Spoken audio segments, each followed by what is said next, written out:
thrombin. So it prevents clotting, because if 2 is not there, the common pathway 10, 5, 2, 1, revert to the previous one, to the previous drawings. If thrombin is knocked out, so again the clotting would not take place.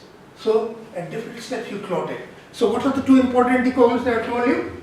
One is warfarin, sodium, the other one is heparin. Warfarin, sodium and heparin, they are both anti-clotting. They stop clotting by different mechanisms. Warfarin sodium inhibits epoxide reductase, thereby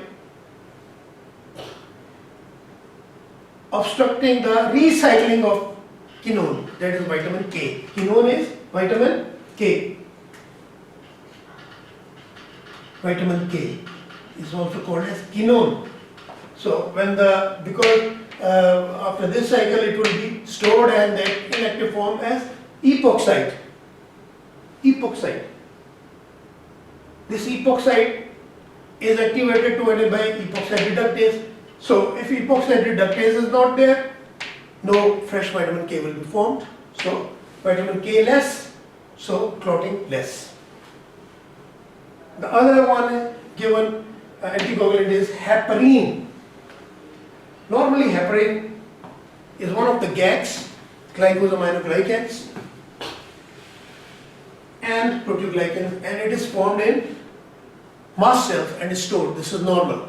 But well, when there is excess of clotting, again in myocardial infarction, or we suspect it in ventricular fibrillation, we don't want the clot to be formed in the heart, so we give heparin. Heparin and streptokinin. Heparin prevents clotting. How? By activating antithrombin 3. Antithrombin 3. Antithrombin 3. Antithrombin 3 speaks for itself. Thrombin is factor number 2. So it destroys factor number 2, so there is no clotting. Antithrombin 3.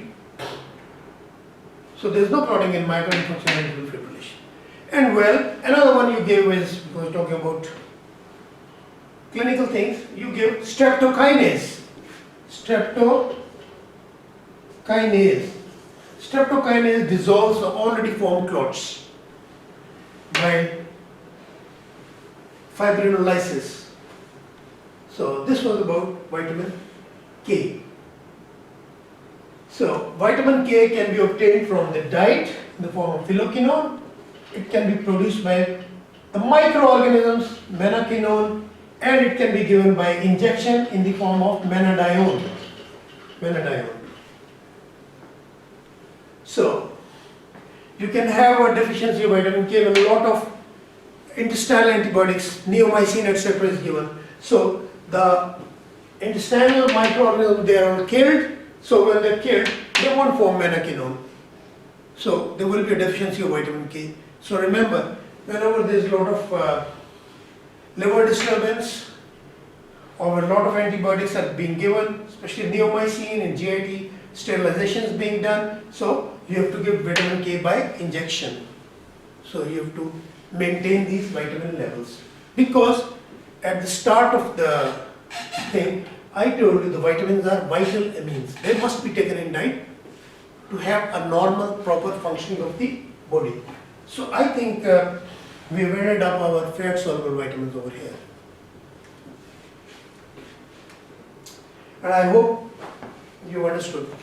Thank you.